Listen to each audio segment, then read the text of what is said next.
Today, the committee will discuss President-elect Trump's announced goal of mass deportation of undocumented immigrants from communities across the country.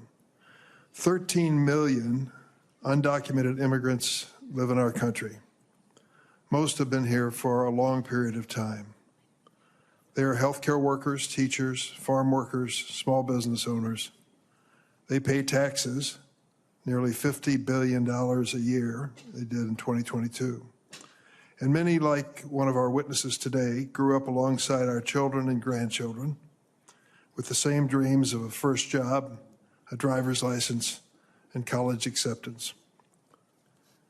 Let's get down to the bottom line. I hope we can all agree that any undocumented immigrant found guilty of a serious crime should not be allowed to stay here, or if we have knowledge, they should not be allowed to come into this country, period. Ms. Morin, I read your testimony this morning, touched my heart. Your loss of your daughter, I know you'll talk about at some length. That is a tragedy which we all lament and look on with sadness. And we don't want to allow that kind of individual who damaged your family so terribly in this country in the first place, period. In his first term, President Trump deported dreamers who came to the U.S. as children. He deported veterans who had served our nation. He deported essential workers who care for our families, build our homes, and make sure we have food on the table in the morning. It was an undocumented worker who was watching your grandchild this morning at the daycare center. Undocumented worker who walked carefully with your mother back to her room after breakfast so she didn't fall down. It was an undocumented worker with that leaf blower in your front yard over the weekend. Now, President-elect Trump has pledged that on the first day of his new administration, he will declare a national emergency and use our military as part of a mass deportation plan. I've made a living out of politics, as have my colleagues at the table here. During the course of the campaign, you can make promises. Sometimes they come true and sometimes they don't. The notion of Mexico building a wall on our southern border was repeated over and over again. It didn't happen. There was an extension of the wall on our border, but Mexico didn't pay for it. Things change when you go from high-flying campaign rhetoric to ground. Think about for a moment using our military for a mass deportation plan. I'm sure it would have a damaging impact on the morale of the troops, rounding up people in their own communities at a time when we're already facing the most serious recruitment challenge in years. Listen to the words of Stephen Miller, who now has been promoted to a higher level position, Deputy Chief of Staff for Policy for incoming President Trump. Here's what Stephen Miller said. In terms of personnel, you go to the red state governors and you say, give us your National Guard. We will deputize them as immigration enforcement officers. And if you're going to go into an unfriendly state like Maryland, Stephen Miller said, well, there would just be Virginia doing the arrests in Maryland, right? Very close, very nearby. Almost a nonchalant attitude toward the notion of sending National Guard from one state to the other to end up sending people out of this country. In addition to weakening our military, it would cost hundreds of billions of dollars to deport every undocumented immigrant in our country. It would damage our economy and separate American families. Instead, we should focus on deporting those who are truly a danger to America, and we should give the rest a chance to earn legal status. They would have to register with the government, certainly pay their taxes, and submit to serious background checks. Most Americans, nearly 2 out of 3, agree we should give lawful status to undocumented immigrants who don't pose a threat to our country. That's what we did in 2013. A bipartisan group of 8 senators, including myself and Ranking Member Graham, drafted a bill to reform our immigration laws and secure our border. 2013 it was. That bill passed the Senate 68-32. Unfortunately, it wasn't taken up by the House of Representatives and the Republican majority. The notion behind that was that everyone would be under requirement to come forward and identify themselves to the government. all the undocumented people in this country. And if they identified themselves, went through a background check, paid their taxes, they could continue to live and work here without fear of deportation. In fact, in our bill, over a long period of time, and a really long period of time, they could be on a path to legality and citizenship.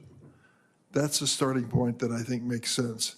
Not mass deportation, but mass accountability, so we know who's here. And how would it make a difference? We would go to E-Verify to make sure that if you didn't go through that process in our bill, you couldn't legally work in the United States. So there was an enforcement. It was serious.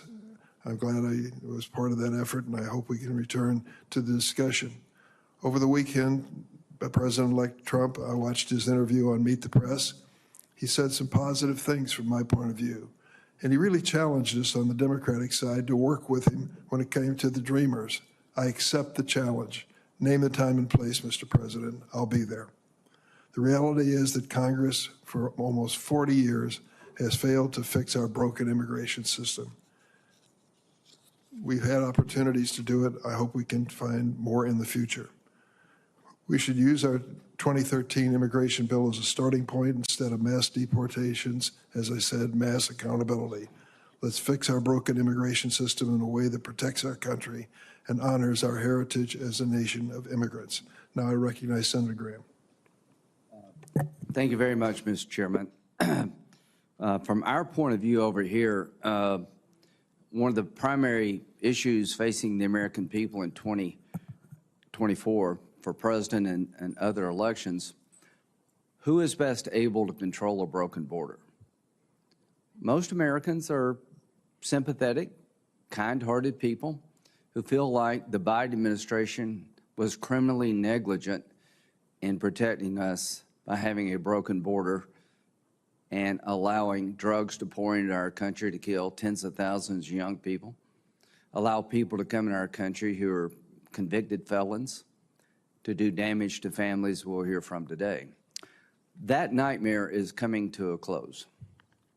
In January of 2025, the Republican Senate will make its top priority a transformational border security bill that will be taken up and passed by Budget Committee, increasing the number of bed spaces available to detain people instead of releasing them, increasing the number of ICE agents to deal with people who should be deported, finish the wall, and put technology on the border so we'll have operational control of the border.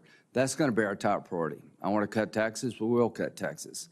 But as to the Senate, transformational border security goes first through reconciliation. Over 8 million people were encountered during the Biden years, 4 million released into the country. The non-detained docket that we have as a nation is over 7 million people. There are 600 and something thousand people on that non-detained document that have criminal records. We're going to start sending people out of the country that present a threat to us and should never have been here to begin with. The politics of immigration and broken borders,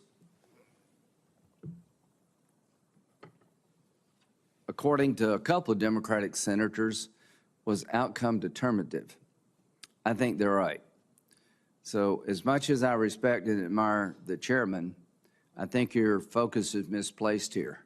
You should be working with us to clean up this mess. You should want mass deportations of people here illegally that represent threats to our country. How did we get to where we're at? The average annual deportation for Obama and Trump was about the same. Along comes Biden, it drops like a rock. So when you have people show up and by the millions, and the number of people being deported goes down by 40-something%, you're incentivizing more people to come. It is our belief that the only way you'll get control of the border is for deportations to start early so people will not pay the money to the coyotes and others to come to our border in the first place because they see people leaving, not staying. If we do not have outflow, the inflow will continue. An example of a broken immigration system was the abuse of parole by the Biden administration. Mass parole of people who did not meet the 2 criteria under the parole statute. The man who's been convicted of killing Laken Riley was paroled into the country because there was no bed space. There's nothing in the statute that allows parole because we have no place to put you. There are 38,000 beds. We're going to increase that dramatically. One of the witnesses here today, his family was destroyed by a man who had been deported 3 times. The 4th time was not a charm. So if you're here illegally, get ready to leave. If you're a criminal, we're coming after you first. If you've been paroled illegally, we're not going to give you the roots to attach yourself to our country because you should not have been here in the first place. As to the dreamers, hopefully we can find a solution to that problem. What I want to do is regain control of a broken border really quickly. The highest number of people on the terrorist watch list in our country exists today. I hope that number will go down pretty quickly. I know Senator Cornyn's on the Intel Committee. In many ways, a broken immigration system has created a ticking time bomb for our national security. So yes, the Republican Party will pass as its top priority border security, more bed spaces so you don't have to release people that shouldn't be released, and more ICE agents to deport people who represent a threat to our country and shouldn't be here to begin with. We're going to do that.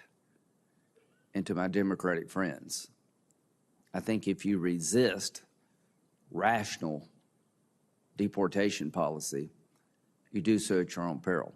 86% of the people deported under the Trump first term were involved with criminal convictions or pending criminal matters. I have never seen such a mess.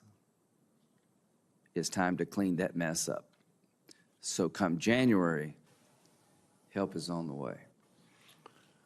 Thank you, Senator Graham. We have an immigration subcommittee, and chairing that committee is Senator Padilla, and ranking member is Senator Cornyn. They each asked for a chance to make an opening statement. I recognize Senator Padilla. Thank you, Mr. Chairman, and Senator Graham. I want to thank each and every one of the witnesses that are here today for obviously a timely and important discussion, but taking place during an uncertain and unnerving time for many in our nation's history. I'm going to deviate for a second from my prepared remarks just to acknowledge what Senator Graham has begun to lay out. Look, this topic, this issue is certainly complex. It doesn't do the issue and the challenge justice to just say, well, there's so many immigrants in America, or some people say illegal, some people say undocumented immigrants in America, when you really must break it down into a number of categories. Are there some number that beyond being in the country undocumented may be involved with unlawful activities? Yes, and I don't think you're going to find Democrats saying we shouldn't be pursuing actions against violent criminals. But when Senator Graham also suggests, but I hope we can take care of the dreamers. Dreamers, as you all know, young people who were brought here by their parents at a very young age, but have grown up here and are undocumented. Are they also on the target list for deportation, or not, because we look at them in a different category? I've had Republican colleagues want to cooperate and collaborate on legal status and pathways to citizenship for farm workers, for example. And I get back to them and other essential workers in America, but just because you're undocumented, does that mean you are on the target list? Yes or no? Or are we going to have the maturity and act responsibly to kind of break down a complex conversation? Because, number one, yes, Democrats believe we need an orderly, safe, and humane border. Number two, yes, we should not hesitate to pursue enforcement actions against violent criminals. But let's be clear what we are talking about today. This hearing is on the eve of the next Donald Trump administration. And we've heard him for months and months and months now throughout the campaign trail promise mass deportations. We heard him over and over again commit to, quote, the largest deportation operation in American history. And we've had big ones. For folks watching at home, Google Operation Wetback and begin to do some homework. We've even heard Donald Trump say that there will be no price tag for deportations, and heard him promise on Truth Social to use the United States military to execute it. Now, I can already hear some of the rebuttals from Republican colleagues to suggest that, well, he doesn't really mean all immigrants. He's only talking about violent criminals. Well, I wish I could believe that he's only committing to targeting violent criminals, because we agree on that front. But pardon me if I'm skeptical, we've seen him. We've seen Donald Trump in the past and how he operates. Do you remember the Muslim bans he imposed early in his first term? And the family separations at the border that we witnessed for years? So I've seen enough to know that while he may plan to prioritize, in effect, he will be targeting all undocumented immigrants, which will inevitably include those without criminal convictions of any type. Now, previous administrations of both parties, we saw some stats being presented. It's been the policy of previous administrations to prioritize the deportation of those with criminal convictions. But what we're hearing from incoming President Trump isn't that. And look at who he is putting in these pivotal roles to help him execute. A loyalist in Christine Ohm at DHS, extremist Stephen Miller as Deputy Chief of Staff for Policy, and Tom Homan as border czar, who told undocumented immigrants through the press, quote, "You should be afraid," end quote. Dreamers, farm workers, that's the message. And he promised worksite raids to prosecute anyone who stands in their way. They're pushing an extremist agenda. On top of the fact that, like, separating spouses and ripping away children from their parents, citizen children from sometimes undocumented immigrant parents, isn't just cruel. It's not just morally wrong. Here's another very important reason why Americans should be concerned. For anybody whose vote this last November was motivated by high prices of food, of housing, of anything else, understand that the mass deportation Donald Trump is describing will be disastrous to our economy. Again, I'm not trying to justify those involved with criminal activity. We're on all the same page there. I'm talking about nonviolent criminal, undocumented immigrants. It is all of us, the American people, who will pay for the extremism policies that he has promised. Put aside the millions and millions and millions of dollars to find undocumented immigrants he may be targeting, to detain, and to remove through the process of deportation. For a minute, don't even count on the funds that would be necessary to hire thousands of Border Patrol and ICE agents, let alone the cost of constructing detention centers and jails for this operation. Let's focus on the impacts to the economy for American families. Because the fact is, there are millions of undocumented immigrants living in the United States today who are working in industries critical to our entire economy.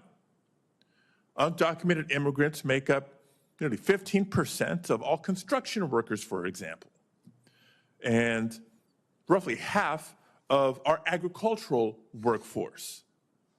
Again, if you care about the cost of housing, you care about food prices at the grocery store, you should be paying attention. Because if tomorrow Stephen Miller could snap his fingers and have his way, our annual GDP would drop roughly 6.8%. Imagine all the losses of the Great Recession and then still shrinking the economy another 2.5 points. So what does that mean for folks at home? It's simple. Any industry with a significant percentage of undocumented immigrants will have a harder time finding workers. And I know we've all been hearing from employers and business leaders for years now about their struggle already to find sufficient workforce. Stores will have a harder time keeping the shelf stocked, and yes, prices will rise and rise and rise. So hello, America. Get ready for a more expensive food bill when you're preparing next year's Thanksgiving dinner or next year's Christmas dinner. And if you've been saving up for years and years to try to buy your first home, get ready to wait even longer because construction will slow and prices will go up. So the next time we hear Republicans say that they support Trump's plan to deport waves of undocumented immigrants, let's be clear about what comes with that. Higher prices for American families. They're supporting the forced removal of millions of hardworking community members, 80% of whom have lived here 10 years or more. These are not recent arrivals. People who have lived here for years, if not decades. They're supporting fear and uncertainty in immigrant communities that will cause untold numbers of immigrants, no matter their status, to stay home from work, from school, from shopping. And they're supporting the punishment of over 5 million workers who Donald Trump's own administration declared to be, quote, essential to our economy. Essential workers who fed us and kept us safe during the COVID-19 pandemic. So if you agree with the spirit of at least that segment deserves better, then colleagues join me in supporting the Citizenship for Essential Workers Act, the essential workers that the Trump administration deemed critical to our nation's economy and security. Let's provide them with some legal status up front and a pathway to earn citizenship because we need them. Our economy needs farm workers. I think you'd agree. Our economy needs construction workers, hospitality and transportation workers, healthcare workers, and students and innovators who help keep our economy and our country thriving. We don't need the massive deportations that the political rhetoric of the campaign cycle has brought us. And we certainly don't need the uncertainty, the fear, and the loss that we'll feel for years to come. So with that, Mr. Chairman, I'm looking forward to hearing from our witnesses and to today's conversation. Thanks, Senator Padilla. Senator Cornyn? Thank you, Chairman Durbin. Listening to my Democratic colleagues, it's as if November 5th never occurred, that we haven't had an election, that we haven't had a referendum on the failed border policies of the Biden-Harris administration.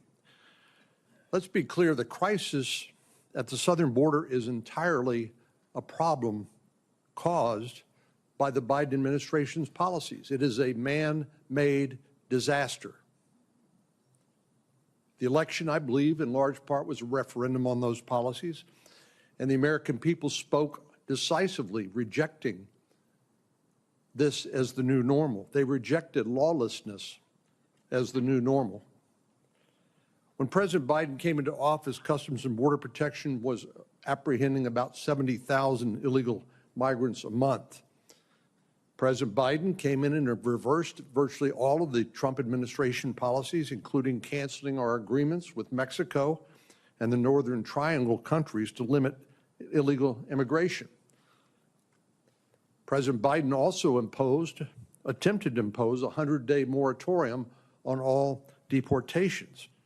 By March, illegal crossings had ballooned to 170,000 per month, up from 70,000, and then climbed progressively higher from there.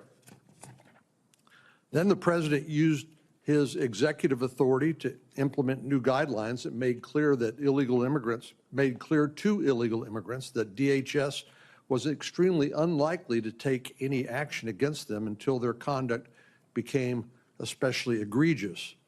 Even so, criminal aliens were able to get away with a lot before any action would be taken. Take, for example, the tragic case of Rachel Morin, a mother of 5 who was raped and murdered by an illegal migrant. Her killer crossed the border illegally in February of 2023. He was suspected of committing multiple crimes even before he took her life. This tragedy and others like it could have been prevented were it not for President Biden's willful refusal to enforce the law. The truth of the matter is, President Biden's willful neglect of border security and public safety has created immense suffering for American families. And his administration is fully responsible for the fact that we have to hold this hearing today. The American people are fed up with the lawlessness at the southern border, and in November they tasked Republicans the job of cleaning it up, and that we will do. We have a big job ahead of us, no doubt, but by one estimate, there are already 1.3 to 1.6 migrants who are under final orders of deportation who are still in the country. That strikes me as a good place to start. People who have been entitled to full due process and hearing in front of an immigration court and are under final orders of deportation. What are they still doing here? Well, it's because of the Biden administration's willful neglect of the law and enforcement. By my calculations, the Biden administration has released at least 3.6 million illegal migrants over the southern border.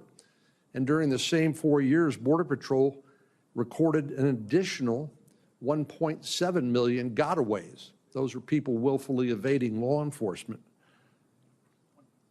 As of 2022, more than 1 million illegal immigrants have received final orders of removal, but were still present in the United States, and that has now ballooned to about 1.3 million plus. As of July 21st, 2024, ICE, Immigration and Customs Enforcement, had more than 660,000 criminal aliens on its national docket. I look forward to doing what the American people voted for on November 5th, which is to restore the law and enforcement of the law as the new normal in America, unlike the last 4 years. And it's going to require us to do a lot of work to clean up the mess left by the previous administration's policies. We have to make it absolutely clear to prospective illegal immigrants that we will enforce our immigration laws. We will not accept illegal border crossings as the new normal. What we will accept is lawful, orderly, humane immigration policies. We are the most generous country in the world when it comes to naturalizing people coming to our country, roughly 1 million people a year. That's the right way to do it, not the way the Biden administration had it done. We will follow through on the orders of removal by immigration courts, and again, we will not accept lawlessness and criminality in the United States as the new normal. Thank you, Mr. Chairman. Thanks, Senator Cornyn. Today we welcome 5 witnesses. I'll introduce the 3 majority witnesses and then turn to Ranking Member Graham to introduce the 2 minority witnesses. Our first witness is Foday Turay. I hope I was close to pronouncing it correctly. Thank you. He is protected from deportation under the Deferred Action for Childhood Arrivals program, also known as DACA, created under President Obama. Mr.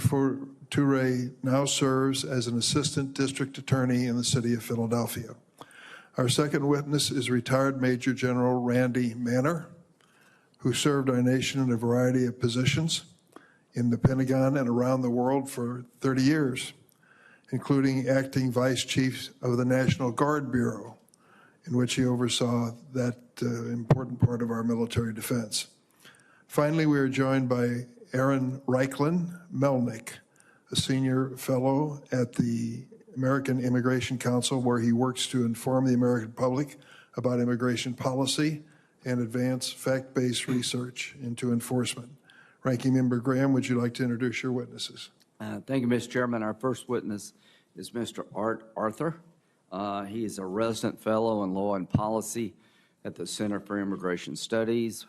Prior to joining the center in 2017, he served as an immigration judge, was Associate General Counsel at Immigration Naturalization Service. He served as staff director for the National Security Subcommittee on the House, Committee on Oversight and Government Reform, and counsel on the House Judiciary Committee. He is an expert on immigration policy. He has decided thousands of cases, has testified before Congress on more than 10 occasions. He received his JD from George Washington University and his bachelor's from the University of Virginia. Ms. Morin is here with us again. She is from Aberdeen, Maryland. She's retired, but currently works part-time as an office administrator for a church. She has six children, stay-at-home mom for 25 years, and homeschooled her children. She is the mother of Rachel Morin, and she joins us today to share Rachel's story. Real quickly, Senator Cornyn mentioned this, but the man who stands accused of murdering Rachel was deported 3 times, is suspected of murdering a woman in El Salvador, where he came from, broke into a home in California and assaulted a young girl. He's pending trial like everybody else. He's innocent until proven guilty. But this case not only has destroyed your family and broken your heart, Ms. Morin, it should be a wake-up call to the country. And I got the call, and we're going to do something about this. Thank you. Thanks, Senator Graham. We're going to proceed as follows. I'm going to swear in the witnesses. They each have 5 minutes to make presentations, and then we open it to the senators who have each 5 minutes to ask questions. So my first request is for the 5 witnesses to please stand and take the oath. Do you affirm the testimony you're about to give before this committee will be the truth, the whole truth, and nothing but the truth, so help you God? The record reflect that the 5 witnesses answered in the affirmative. Mr. Turay, you're first. Chairman Durbin, Ranking Member Graham, a member of this committee, good morning. Good morning. And thank you all for inviting me to speak with you today. Before I begin, I'd like to express my deep sympathy to Patty Morin for the horror she and her family have endured. My prayers are with you and those dedicated fighting for justice. My name is Foday Turay. I am a DACA recipient, a prosecutor, a husband, and a dad, and without question, a patriot. My love for this country stems from my elementary school days, when I recited the Pledge of Allegiance with all my classmates each morning. My family came to the United States in search of freedom and safety. I was born in Sierra Leone at a time of great civil unrest. When I was 4 years old, my father was killed, and my mother and grandmother and I fled to Guinea, a neighboring country.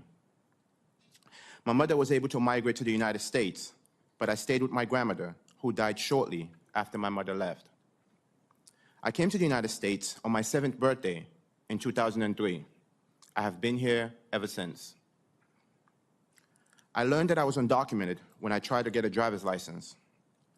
It was one of the worst days of my life. In 2012, I was thrown a lifeline when DACA was announced. Thanks to DACA, I was able to graduate from college and attend law school on a full merit scholarship. I now work full-time for the District Attorney's Office in Philadelphia. During this time, I met and married my beautiful wife, Jack CL, who is here with me today. And we bought a house, and we had our son. The opportunity to address all of you on behalf of DACA recipient and mixed status families like mine is not one I take for granted. My wife and I have spent years building community, and we're extremely anxious about what the future might bring. I feel the consequences of mass deportation on a personal level, on a community level, and on a societal level. On a personal level, my wife is here and I have no family in Sierra Leone to help sustain me. I'm currently the breadwinner in my family. If I were to be deported, my wife and our son would be left without to pay the mortgage. My son would also be without a father. My deportation would hurt my own U.S. citizen mother and my wife's extended family, all of whom are United States citizens. My wife is the primary caregiver of her mother, who is legally disabled and has a tumor in her brain. My wife's mother requires chemotherapy injection each month in order to control the size of the tumor on her brain. If I were to be deported, my wife would no longer be able to play such a critical role in her mother's life. My wife should not have to choose between caring for her mother, who is legally disabled and has a brain tumor, and me. My brother-in-law should not have to choose between re-enlisting the Marines next year and risking his mother's health if my wife is not here to care for her. My brother-in-law has been serving in the United States Marines since he graduated high school. On a community level, my taxes help fund my community's road, school, and overall well-being. If I were to be ripped from my community, the taxes I pay would go with me. My wife and I are also devoted Christians with strong ties to our church. Finally, the people of Philadelphia would be hurt if I were to disappear. Victims of crimes whose cases I prosecute will lose an ally in their fight for justice. On a society level, mass deportation would be devastating. As a prosecutor, I know how delicate the ties between law enforcement and immigrants can be. If immigrants are afraid to cooperate with the police or prosecutors like myself because they're afraid of deportation, we all suffer. When you have ICE agents patrolling courthouses and police stations, you create a category of people who are less willing to report crimes and less willing to cooperate with law enforcement in solving crimes. Mass deportation hurts all of us, our family, our community, and our society. We owe it to ourselves and to our country to reject mass deportation and look for a solution for dreamers whose lives have become deeply rooted in the country and strengthen our borders. DACA recipient and long-term undocumented individuals in mixed-status families have become pillars in their homes. Removing them would place hardship on U.S. citizens like my mother-in-law, U.S. citizens like my wife, who depends on our contribution in the House. This will cause an incentive for those U.S. citizens to turn to social welfare programs due to one less income in the home. After more than 2 decades here, I can absolutely state that this is my home. I am part of the fabric of my community, and they are part of me. The federal government may not have fully recognized this truth yet, but I long for the day when they do. Until that day comes, I'll continue to contribute everything to my house, to my mother-in-law, to my son, to my wife, and to my entire family. Thank you all so much for your time and attention to this critical issue. Thank you, Mr. Turay. Mr. Arthur. Chairman Durbin, Ranking Member Graham, and members of the committee, thank you for inviting me today. My name is Andrew Arthur, and I'm the resident fellow in law and policy at the Center for Immigration Studies, a nonpartisan think tank here in Washington. Respectfully and humbly, I believe that today's hearing, which focuses on the immigration enforcement policies of the incoming Trump administration, is premature, because as of yet, the incoming administration has not announced its policies. Given that, however, the committee should assume 2 things. First, that the policies the new administration will implement will comport with law.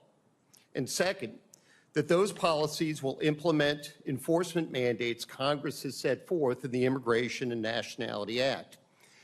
As the Supreme Court has made clear, the principle that Congress is entrusted exclusively with the formulation of policies relating to the entry of aliens and their right to remain here, quote, has become about as firmly embedded in the legislative and judicial tissues of our body politic as any aspect of our government, close quote.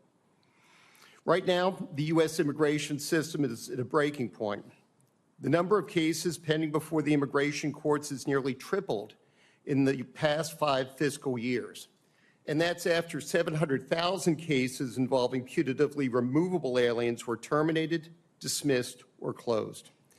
A record 10.8 million plus inadmissible applicants for admission have been encountered nationwide since FY 2021. And between releases and gotaways, nearly 8 million inadmissible aliens have entered our country over the past 4 years. The sad state of our immigration system is directly attributable to policy decisions that have been made at the local, state, and most critically, federal level, not by Congress that has plenary power under our constitutional order over immigration, but by an executive branch that has usurped Congress's authority. That has needlessly rendered the American people vulnerable to predation by criminals and aliens who pose a national security risk. And as the chairman of the Federal Reserve has admitted, it has dampened wages for American workers, both citizens and lawful immigrants, and impacted the unemployment rate.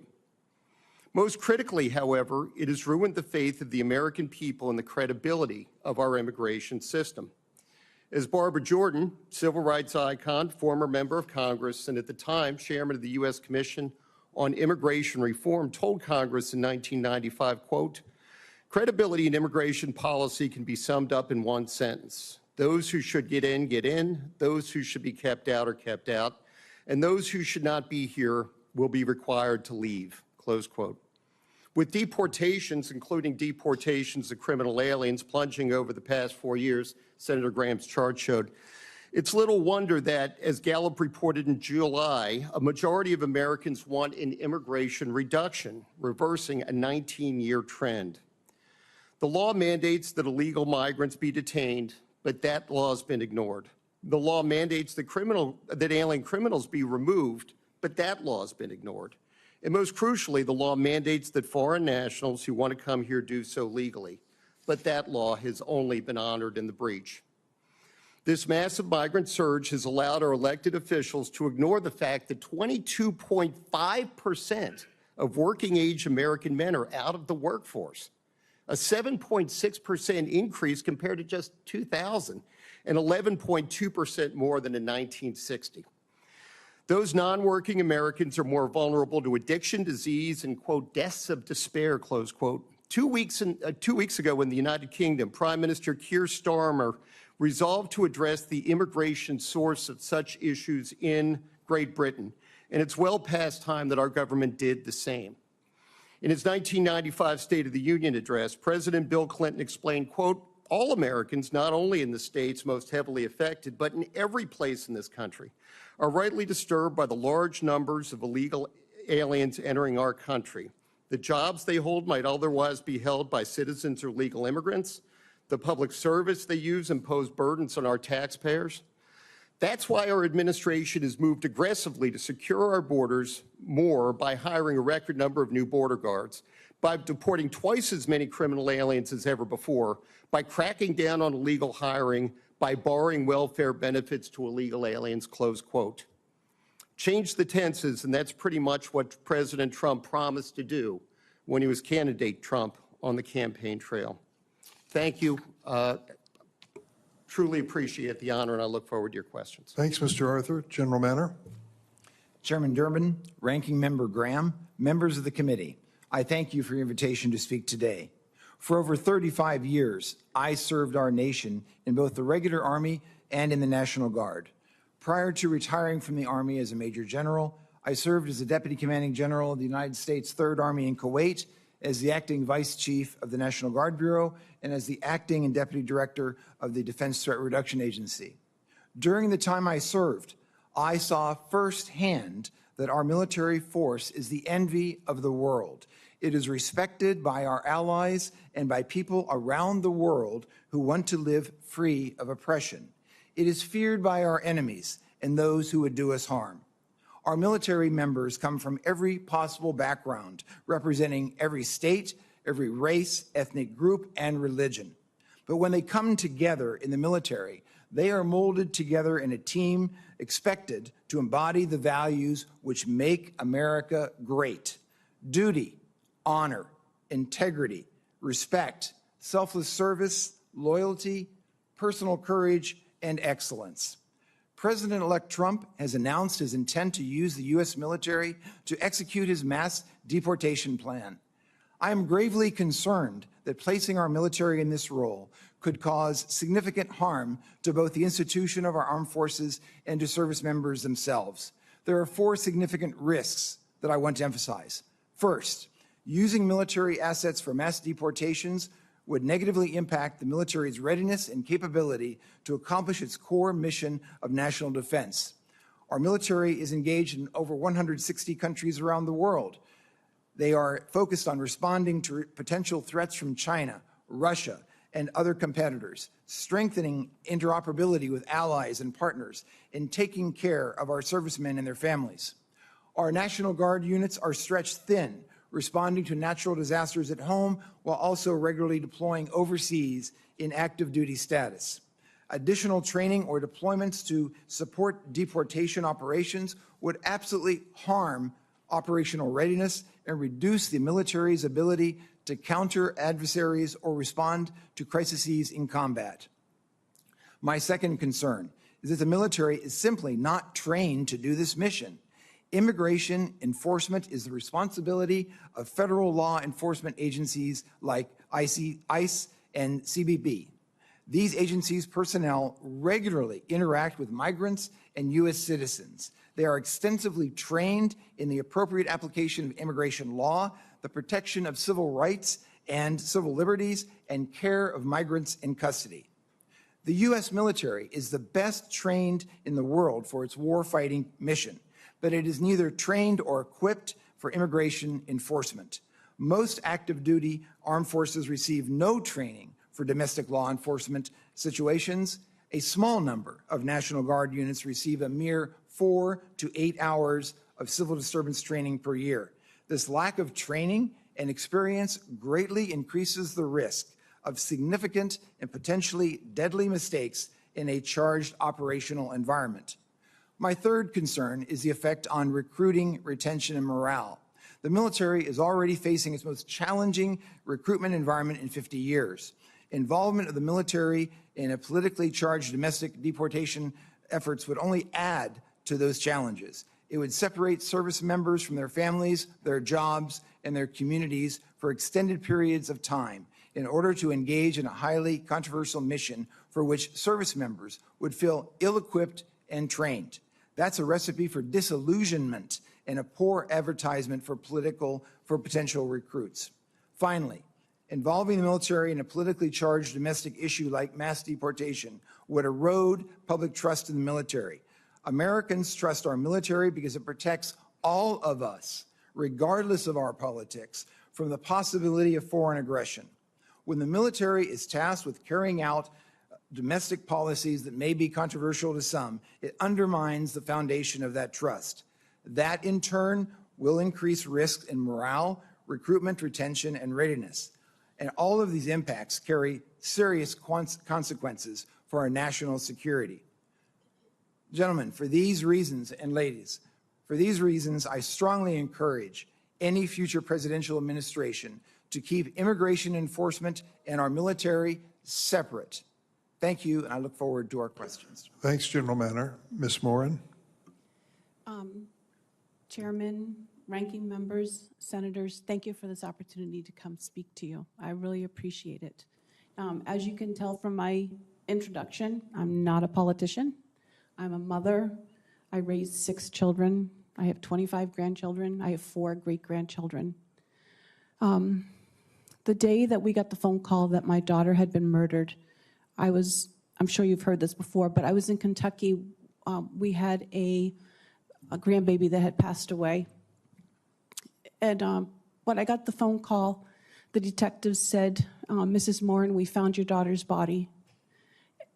At the time, all I knew was that my daughter was dead.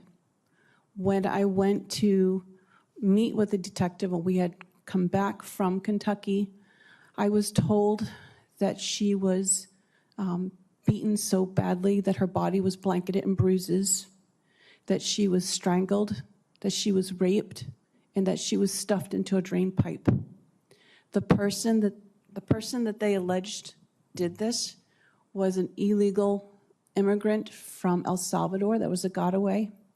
He had already, they already had an Interpol warrant for him in El Salvador for murdering a woman. He had attacked a 9-year-old and her mother in California, and he waited on the trail that day that our family has walked for 25 years and dragged my daughter off the trail and did these horrendous, brutal things. This is what she looked like before that day. Oops. She's a beautiful woman, but more than that, you can tell from looking at her just the light that comes out of her. She was a happy person. She loved her children. She was a hard worker. My daughter is like so many other American girls that go about their life and they're just caught unawares from behind, dragged off the main road, trail, whatever, strangled, raped, murdered. Some have been found, some have not. I realized that deportation and illegal immigration has become such a big issue, and rightly so. We have Americans that are dying every day, and law enforcement don't want to give you the true numbers because they don't want the public to panic. In our town, we've had 2 murders by illegal immigrants. Maryland is a sanctuary state, and we have sanctuary cities. I was last told that crime in Maryland has increased by 850% over the last 4 years. We have over 54,000 convicted criminals, illegal immigrants that are criminals in our country at this very moment. I think deportation is necessary. The American people should not feel afraid to live in their own homes. When I was 14 years old, and I don't know if anybody knows this, but when I was 14 years old, a criminally insane man came into my house, kidnapped me, made me walk 60 miles towards the Canadian border while raping me at night. I have some idea of what it's like to be a victim of a violent crime where law enforcement did not believe that they were going to find me alive. So I have some understanding of what my daughter suffered. And when I was at that funeral home and saw my daughter's body, because the case, the hearing's not until April, I can't tell you in detail, but I can tell you this one thing, that my daughter suffered so terribly in a very brutal and violent way. And these type of immigrants should not be in our country. And because we have open borders, and because everyone is allowed in, and because the law is not being carried out at the borders, if they had done a DNA swab, the 3 times they encountered this person that's allegedly accused of killing my daughter, they would have known that he had an Interpol warrant for murder in his country. We need to follow the laws that are already on the book. We need to close our borders. We need to protect American families. We need to protect our women and children, which are the most vulnerable in this country. And I do understand the economics that everyone is talking about. I do understand the military position, but I think that you should put American citizens first. We are the ones that pay your paycheck. We are the ones that pay taxes. We are the ones that believe that when you went into office that you were going to keep your word and that you were the man or the woman for the job at the time that would uphold our values. We are a constitutional republic for the people, by the people. We, the people, have put you, the people, into office. And you should be doing everything you can to protect us. That's why we put you there. A thought that I had just today coming on the train over here is that when you look at a tree and you say, oh, that's an apple tree, you say that because you see that their apple is the fruit that's growing on the tree. It's the same thing with a man's character. It's by your actions that a person knows what their character is like. And I think one of the reasons why 87% of Americans voted for Donald Trump is because they have seen the character by the fruit that President Biden and Kamala Harris have produced these last 4 years. Thank you. Thank you, Ms. Morin. Mr. Reichlin-Melnick. Chairman Durbin, Ranking Member Graham, and distinguished members of the committee. My name is Aaron Reichlin-Melnick, and I'm the Senior Fellow at the American Immigration Council. At the Council, we have long studied the population of immigrants in the United States and provide detailed estimates of their demographics and economic contributions on our Map the Impact website. Today, there are at least 13 million undocumented immigrants in the United States. President-elect Trump has promised a mass deportation campaign with the stated intent of rounding up and deporting every single one of them. So who are they?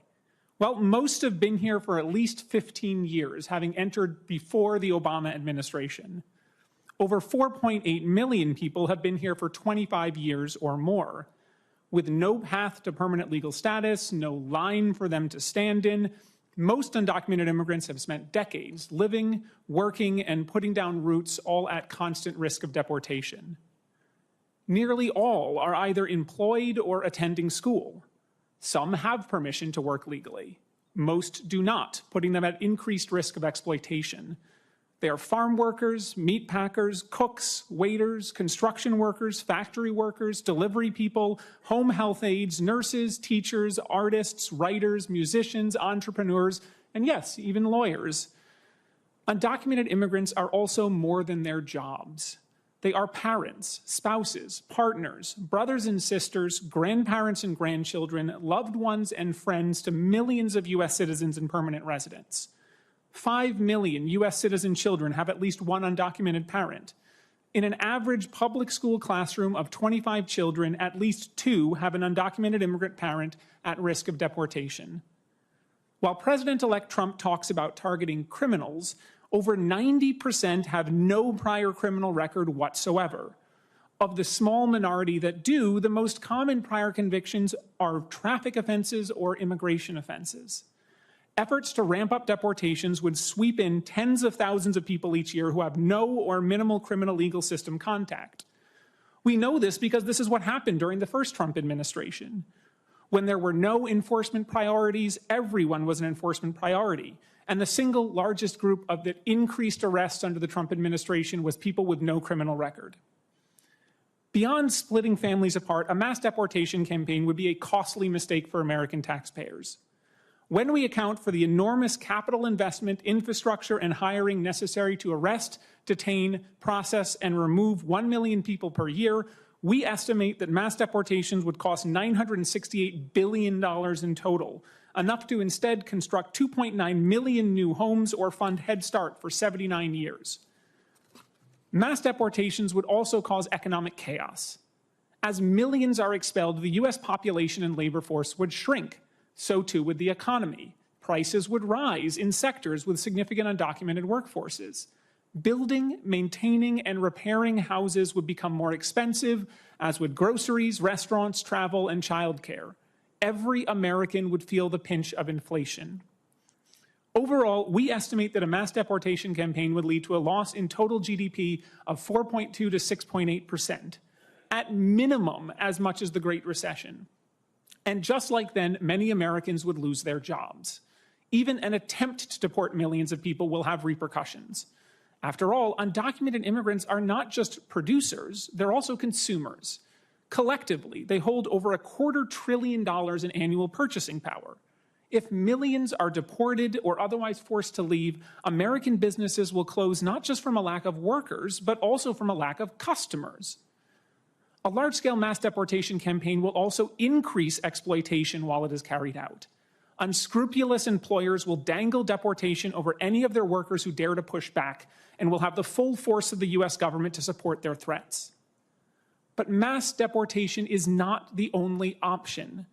Congress could instead create a new path to permanent legal status, allowing many people already living here to file an application, go through a background check, pay a fee, and get their papers in order. When the Council studied the impact of Reagan's 1986 amnesty, we concluded that legalization would be the cheapest federal workforce development and anti-poverty program for children in history. It would also raise overall wages, create new jobs, increase tax revenues, and create a level playing field and fair competition for U.S. workers. The president-elect's mass deportation plans would crash the American economy, break up families, and take a hammer to the foundations of our society by deporting nearly 4% of the entire U.S. population. But Congress has a choice. Instead of going down that path, we can instead crack down on exploitation, strengthen millions of families, and build American prosperity by providing undocumented immigrants a way to fix their papers. The choice is clear. Thank you, and I look forward to your questions. Thank you very much. Each of us now has 5 minutes of questions, and I'm going to start mine with Mr. Turay. Mr. Turay, are you undocumented? Pardon me, say it again. Yes, Senator. And why are you undocumented? I came here from a civil unrest. I had no choice. My life was in danger. My mom told me the story when I was trying to get my driver's license. How old were you when you came? I came here when I was 7 years old. What do you do today? I'm a prosecutor. I represent victims of crimes and go after heinous people that have committed crimes against the Morin's family. You've talked about Ms. Morin's situation a minute or so earlier, but the perpetrator of the crime against her daughter Rachel would be the type of person that you would prosecute? Yes, Senator. I think there is a fundamental difference we're being asked to acknowledge here. Is there a difference between Mr. Turay and the animal who attacked Ms. Morin's daughter? Of course there is. This man for a living is prosecuting criminals. This other individual is a clear criminal with a record. When we say massive deportation, should we consider them the same because they're both undocumented? Let me ask you this, Mr. Reichlin Melnick. Most Americans, when you talk about the cost to the government in billions of dollars for this deportation, are going to say what most of us would fundamentally say, keep me safe. I don't care what the hell it costs. So is it realistic, if we're talking about a massive deportation, for us to be looking at federal budgets for financing it? I think it's important for people to understand that ICE already goes after people with criminal records all the time. And in fact, that has been the priority of the previous 2 to 3 or more presidential administrations, and is what Congress sets. So the overwhelming majority of people who would be the targets of a mass deportation campaign do not have criminal records. They are people who have been living otherwise law-abiding lives in this country, living, working, and in many cases paying taxes. So you estimate, at least in one publication here, that the cost of massive deportation would be $316 billion? At a minimum. In fact, if you look at it over the course of an 11-year operation, it could be as much as $1 trillion. And that's for conducting sufficient arrests, detaining immigrants en masse, legal processing, and removal for those 4 categories. That's right. And we're looking at hundreds of billions of dollars to carry out a deportation of 4% of the U.S. population. So if you want to do a massive deportation to get Mr. Turay out of this country, you're talking about a massive amount of money that has to be spent. Enormous sums. And we hear from General Manor the impact it could have on our National Guard and military if they are given this responsibility. Have you taken that into consideration? We weren't even able to account for the costs of the military, so you should consider our estimates to be conservative. The actual costs would likely be significantly higher because there are so many factors that we couldn't even attempt to estimate. You're right. To carry out over 13 million arrests in a short period of time would require somewhere between 220,000 and 409,000 new government employees and law enforcement officers. Nearly impossible given current hiring challenges across law enforcement agencies. Could you explain that? Well, right now, ICE only has about 8,500 officers in the entire agency, and less than 1,000 are assigned to fugitive operations, whose job it is to go out into the community and arrest people. But because the overwhelming majority of undocumented immigrants have no interaction with the criminal justice system, they have no criminal offenses, that means that to arrest them would require going out into the community, finding them, and rounding them up. And in order to do that would require an enormous investment in personnel, far beyond any law enforcement operation ever conducted in the United States history. So if we are determined to remove Mr. Turay, the prosecutor from Philadelphia, from America and send him back to Sierra Leone or someplace like that, you're talking about massive amounts of money. If we are to focus on the truly dangerous people in this country to make sure that they are removed and should be, that is a lesser amount for sure. That's right. In fact, if you look at data on ICE's own data, non-detained docket, which has already been cited by several members here, that is looking at about 1.2% or less of people who have any sort of serious violent offense. And of course, the resources involved there would be much smaller than trying to deport 13 million people. Making a priority the dangerous people who are in this country or those who are here illegally and could be dangerous certainly is a much different assignment than saying massive deportations. Thank you, Mr. Melnick. Senator Graham. Does anybody disagree with the following statement? America has a right to limit how many people can come into our country. No. Nobody disagrees with that. Good. Mr. Turay, very successful life. You have much to be proud of. During the 4 years of the Trump administration, were you ever, anybody suggest you should be deported? Thank you, Senator, for the question. No. Okay. Do you support deporting the 1.2 million people who have been through the system, have a final order of removal? Do you support them leaving? Senator, I'm a prosecutor. I go after. No, I didn't ask you if you're a prosecutor. Do you support them leaving? I support people that have committed serious crimes. Do you support the people who have gone through the system, been denied, had their day in court, final order removal? Do you support them leaving? If you have as a committed prosecutor, as a rule of law person? If you have committed a serious crime in this country, that's not the question. So is it your belief that every non-criminal in the world can come to America? No. How many people want to come to America that are non-criminals? Probably hundreds of millions, and I understand why. It's a great country. So my point is, if you're not willing to say that we're going to deport you after you've had your full day in court, you're facing a final order of deportation, we're going to incentivize people to come forever. Mr. Melnick, is that right? How many people did Ronald Reagan provide amnesty to? Estimates are roughly 2.7 to 3 million. How many illegal immigrants are in the country today? I said roughly 13 million, although we don't know the exact I would say estimates. that the last thing we want to do is give amnesty to people here now because we'll be overrun. Mr. Arthur, would you describe the last 4 years as mass illegal immigration coming to our borders? I believe that that's fair characterization, Senator. Does anybody disagree that the last 4 years has resulted in mass illegal immigration directed toward America? Because if this is not mass, what the hell would be? Now, how do you answer mass illegal immigration? You start enforcing the laws, Ms. Morin said, and you start sending people back who've had their day in court. You can't answer the question, and I respect you. You've been able to take the opportunity to make something of yourself, but we're passing on just constant disorder. If you can't say you should be deported after you've had a full hearing, everything been available to, and you lose, and it's hard to say you need to go, we don't have an immigration system. General, how many people have been deployed to the border by governors to assist in border security from the National Guard? Sir, I don't have that information. Okay, it's thousands. Is that illegal use of the National Guard? It is not the illegal use of the National Guard. It's legal, right? That is correct. Yeah, I agree with you there.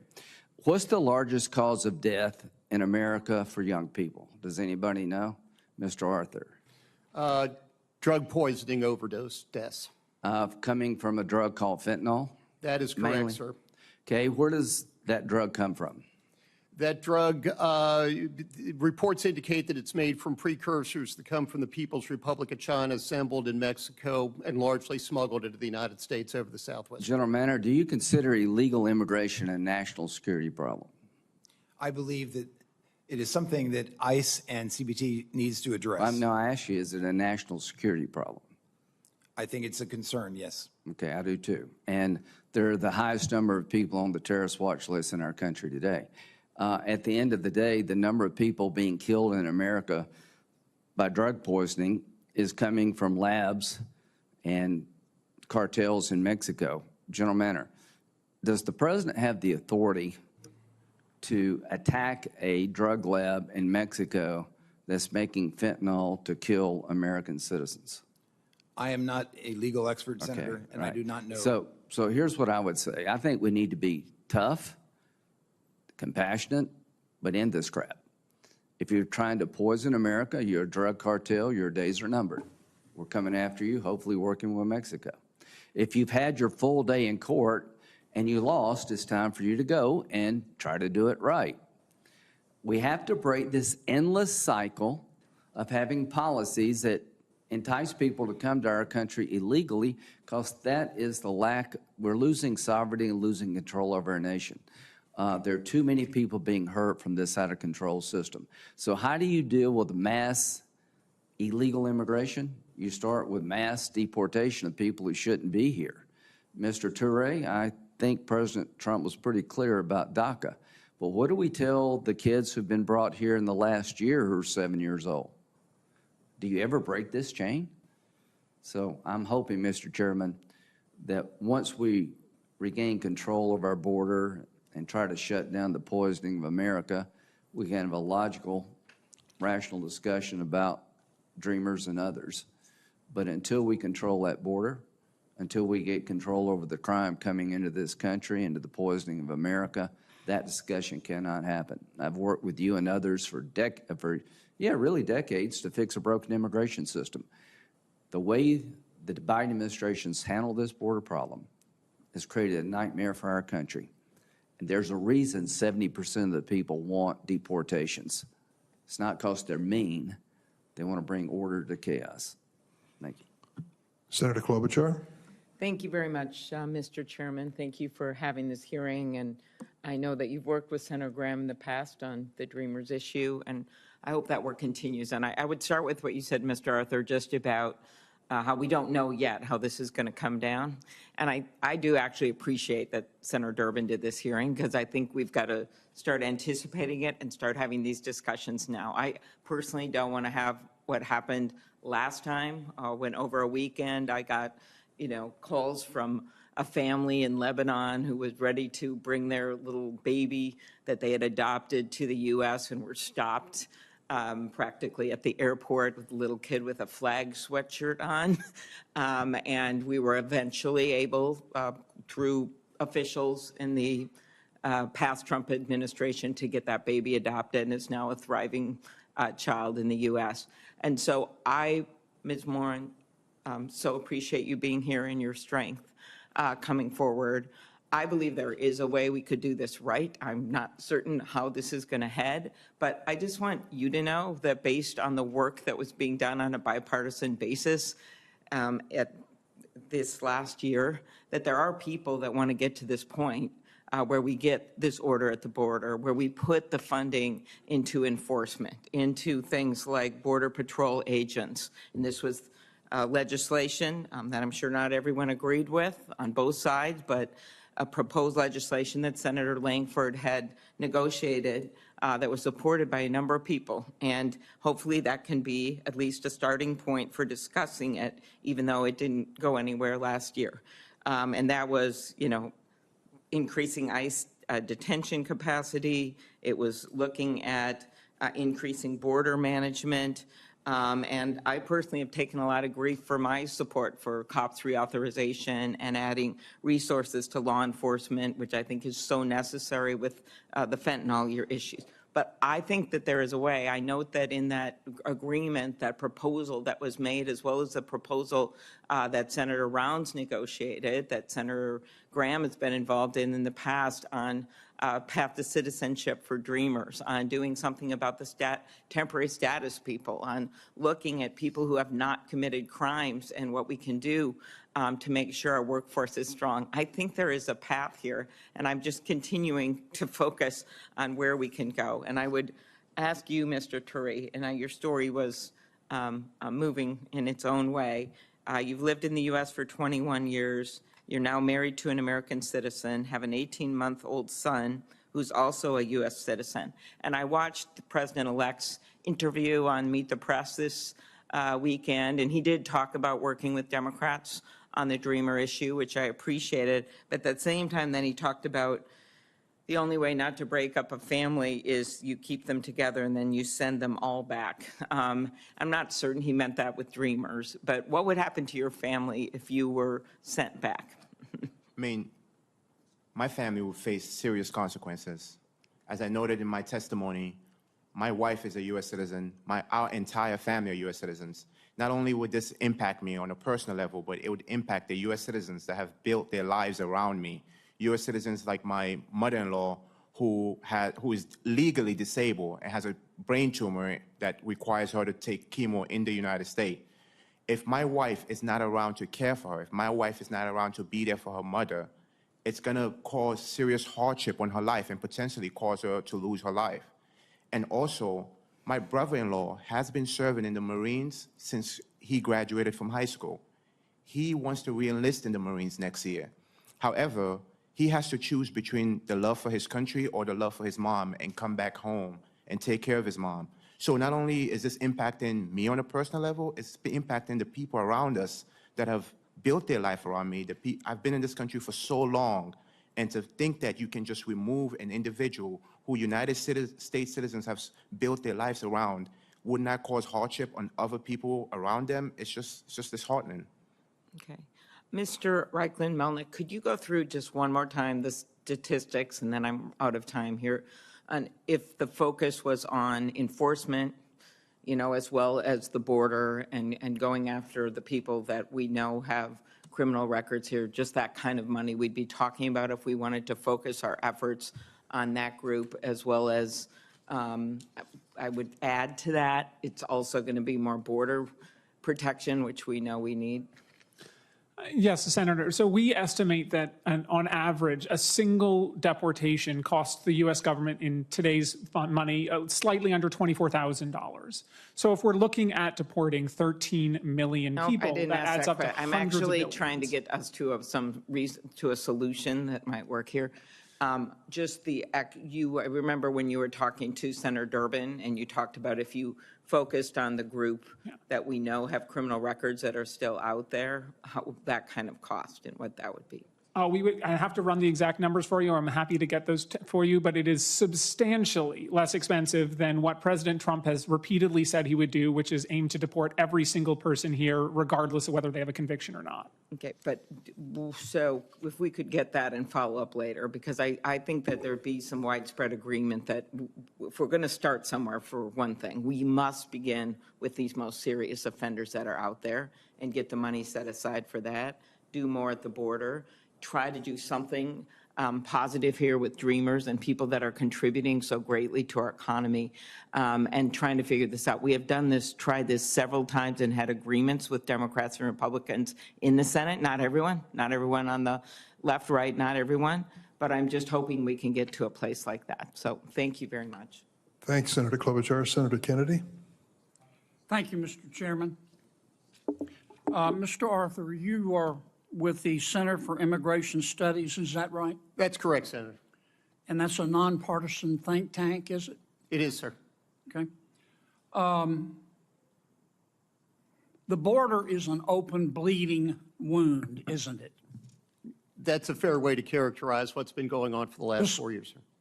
The southern border is chaotic by design, isn't it? Yes, it is. I've been covering the border for 3 decades, and yeah, it's pretty chaotic. Would it be fair to say that the broken southern border is man-made? It would be fair to say that, sir, based on policies that have been implemented. And that man's name is Joe Biden, isn't it? That would be a fair assessment, yes, Senator. Under President Biden, if you wait in line for legal immigration, you're a chump, aren't you? When you look at the benefits that have been given to people and the speed at which they've been released into the United States, I would be chagrined if I were waiting. You're for a years. chump, aren't you? Yes, sir. General, Yes, you sir. believe in open borders, don't you? I believe in the rule of law, sir. Right.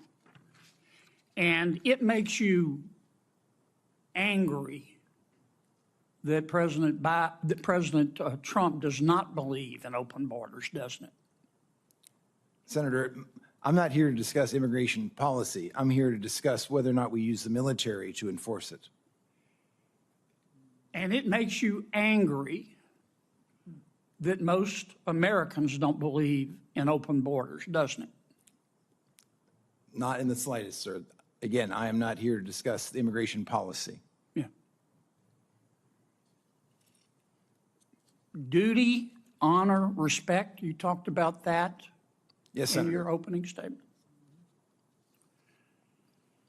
On October 14th of this year, you went on CNN. I want to read you what you said, make sure I'm accurate. Here's what you said. President Trump is not like any sane leader. I'm very proud of General Milley for saying that President Trump is a total fascist. To Bob Woodward, if he, as chairman of the Joint Chiefs, is calling the president a fascist, I'm so proud of him for breaking that barrier.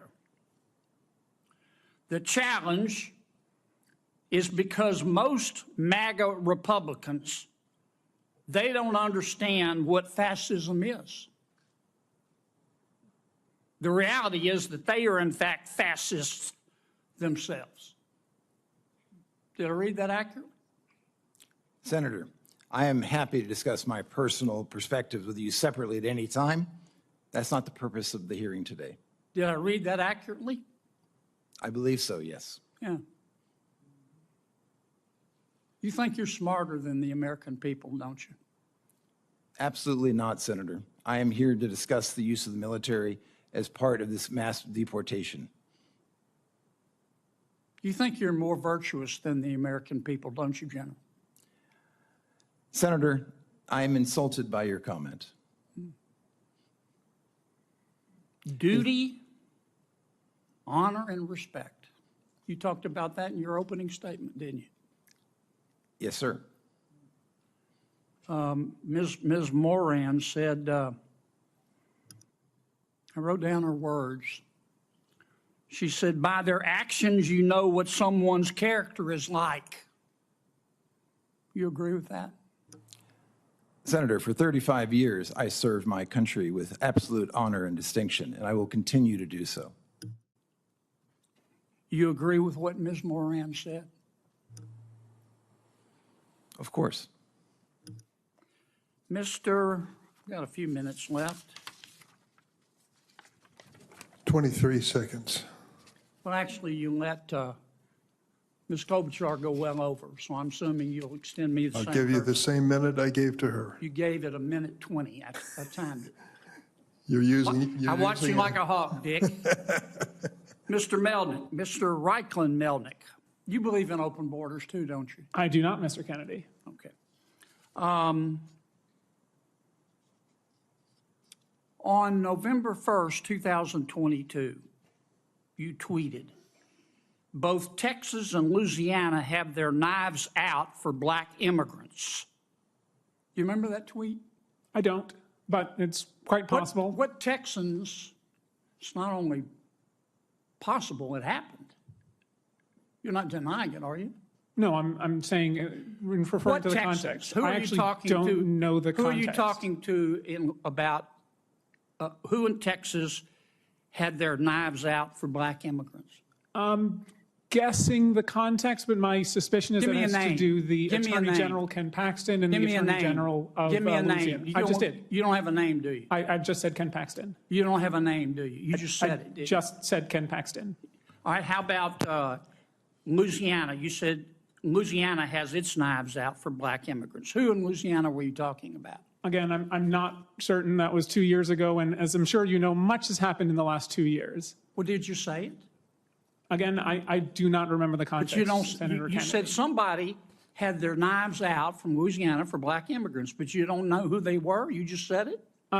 I said the Attorney General of Louisiana and Texas, and I believe this referred to specifically lawsuits brought and arguments that were made in court that the arrival of Haitians I'm out and of time, others but I were want to get you inherently on the dangerous, record. which was You not. Thank you very much, Senator. believe Appreciate that the your Attorney questions. General at that time of Louisiana had his knives out for black immigrants. That's your testimony. Given their Thank you, litigation Senator Kennedy. conduct, yes. Senator Hirono. Thank you, Mr. Chairman.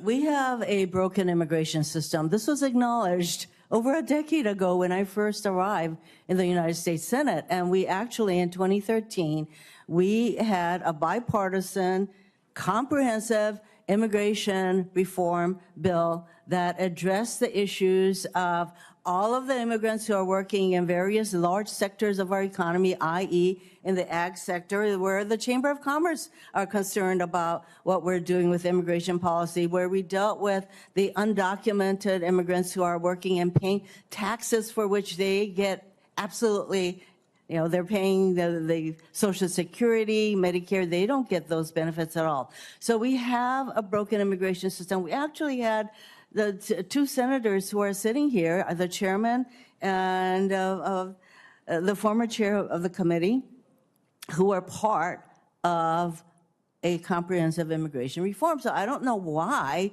we cannot come to some sort of an agreement to deal with the massive, complex issues that confront us. So that is what I'm calling for. Until we make a commitment to comprehensive immigration reform, pointing fingers at the Biden administration or any other administration is not going to get us anywhere fast. And in fact, every administration has had border enforcement policies. You may not like the policies. For example, I certainly didn't support the Trump policy of separating thousands of children from their parents without keeping track of who their parents were. All I'm asking for is a rational, reasonable, humane immigration policy. So that was what I thought the comprehensive immigration bill in 2013 was. I didn't agree with all of the provisions, but some of us worked really hard on it, and Senator Graham, as I mentioned, was part of that. So that's what I think we ought to be focusing on.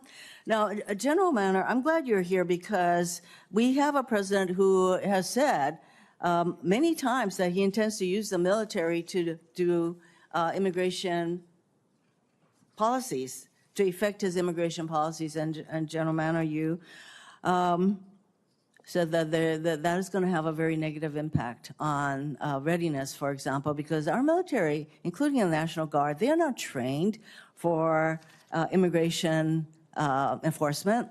So as the chair currently of the Armed Services Committee's Readiness Subcommittee, I share your concerns. By the way, maybe you can go over again a little bit more. What kind of infrastructure would be needed to enforce immigration deportation on up to 4% of our population? What kind of infrastructure would we need in order to effect that?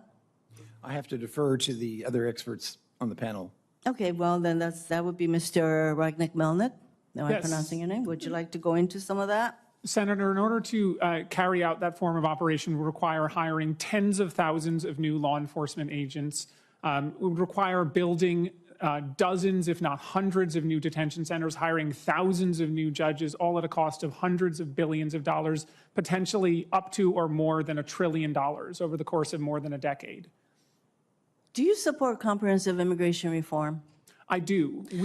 Does anybody on this panel not support comprehensive immigration reform that really gets to some of the problem, well, that really addresses the issues that we're facing? Anybody on the panel? Senator, I have to say, comprehensive immigration reform is not a defined term, and as with all legislation, the devil's in the detail. Excuse me, you can look at the 2013 bill, and that had some of the kinds of, that would be what I would describe as comprehensive. It was not the answer, it is not the be-all and end-all, but it was pretty comprehensive, wouldn't you say? I was actually on the bench at the time that bill was introduced. I was an immigration judge and not involved in legislation. Well, it was, trust me when I say that, it was about as comprehensive immigration reform as we have managed to do in over a decade at this point. And that's more, I think, what we need to do. And I don't think there's anybody here who supports something called the open borders, because as I said, every single administration has had border enforcement policy. You may not agree with all of that. I don't think there's anybody sitting here who supports open borders, whatever the heck that means. But we all know that we need to have border control. We need that. But what are we going to do about the 11 million to 13 million undocumented people here who are very much a part of our community and the fabric of many, many communities, not to mention that there are U.S. citizens that are part of their families? And are we going to start busting them up? What's that going to do? So, before we start throwing out all kinds of so-called solutions, I think we need to think about what are we going to do to have a rational, reasonable immigration policy, and that's what I'm calling for. Thank you, Mr. Chairman. Thank you, Senator Hirono. Senator Blackburn. Thank you, Mr. Chairman. Thank you to each of you for being here today. Ms. Morin, I am so sorry for your loss. I know that's been a very difficult time for you and your family, and this truly is a season of sorrow for you all, and I recognize that. I find it so interesting. This open border policy that we've seen is not a compassionate policy. I've talked to people that work with human trafficking and sex trafficking, and what is happening to women and children is abhorrent. And we all are fully aware of that. Mr. Chairman, I appreciated your remark that we should deport those that are truly a danger to Americans. I think that's accurate. I don't think there's anyone would disagree with that. We've all seen the uptick in violent crimes, such as Ms. Morin and her family have experienced. And this is the reason I reintroduced my CLEAR Act this year, which would enable local law enforcement, when they apprehend someone who's in the country illegally, to detain them and then call on ICE to deport them. And then the federal government have to repay that local law enforcement agency for what they've spent in that apprehension, that detention. And we should pass this bill today. And that would be a good thing for this committee to be doing this last week. Pull it up, put it on the hotline, and run it. Is there anybody on this panel that disagrees with deporting criminal illegal aliens? Raise your hand if you disagree with that. Everybody agrees those that have committed crimes against our citizens should be deported. Mr. Arthur, I want to come to you. Talk for just 1 minute about why it is important that we empower local law enforcement to carry out the job that the federal government has not done. Well, you actually heard Mr. Melnick talk about how few ICE enforcement removal officers there are. There's always going to be a set number of those individuals. When you allow police officers who are involved in their community, who are the first line, actually putting hands on criminals, they're going to be the people who are best able to pull those individuals out of the community. It's important to note, Senator, that when you talk about immigrant crime, Ms. Morin's situation is horrible, and every crime is horrible. so much of that immigrant crime takes place in immigrant communities. Sanctuary jurisdictions do nothing but punish the immigrants that those individuals that live in those communities that those criminals are sent back to. So that's why it's absolutely crucial. I appreciate that. So I think we should move forward with my legislation, Mr. Chairman. Mr. Reichlin Melnick, I'd like to come to you. I want to talk about some of your tweets. You've been active on X. Here's one. This is bad analysis that bears little resemblance to the facts. The Remain in Mexico program was not very successful. It was a human rights disaster that fed people to the cartels with not much impact on border crossings. Plus, Biden ended it when it was barely in use at all. So That's correct. Let's talk about that. So do you still believe that Remain in Mexico was not very successful? It wasn't. In fact, it was one of a suite of programs that went into effect in 2019, about 4 or 5 different ones over the course of about 8 months. Do you believe it was a human rights disaster? Yes, and I can tell you the stories of the women sent back by the United States to Mexico who were raped in Mexico because of that. People that were raped along the way, people that have been trafficked. And we sent them back to those traffickers. Remain in Mexico gave people to the cartels, and we turned our eyes away from them. Remain in Mexico was successful, and we all know it. Now, let me talk to you about another tweet that you put up.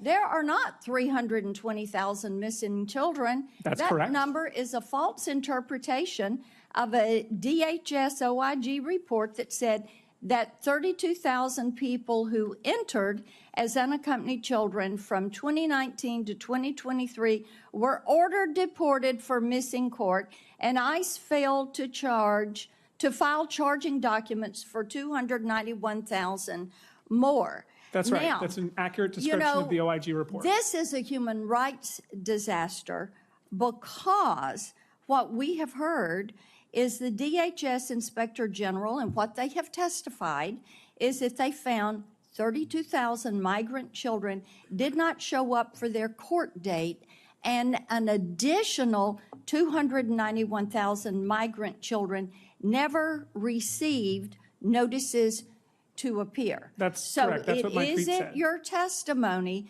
that DHS does in fact know the whereabouts of every single one of these 320,000 children, and they're just not telling people where these children are?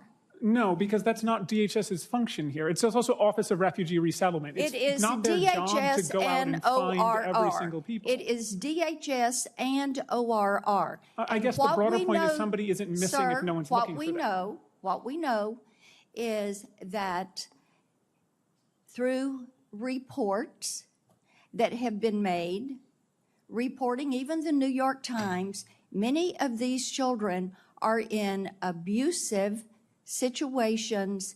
They are working in plants, and indeed, DHS says that you've got this 320,000 migrant children that cannot be located. That is a human rights disaster. I yield back. Senator Blackburn, they did not say they can't be located. They said that they had not even attempted to file My time has charging expired. I documents, yield which back, is a very Mr. different Chairman. thing. I'm going to give the witness an opportunity to finish his remarks. I just want to know, the DHS report did not say these children were missing. It said that ICE had failed on the job to actually start the court process for them.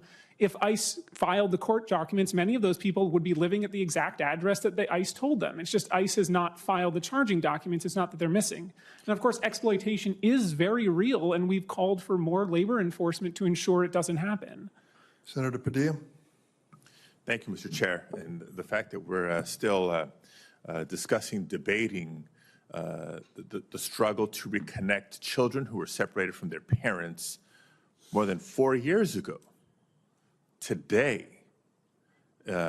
should tell us a lot about what to expect in the next administration. I think it's worthy of further conversation, maybe a different hearing, a different day to focus on that. Just as a reminder for folks that are observing today's hearing, that the stated topic of today's hearing is, quote, how mass deportations will separate American families, harm our armed forces, and devastate our economy. So I will attempt in my questions to bring us back to the focus of this hearing today.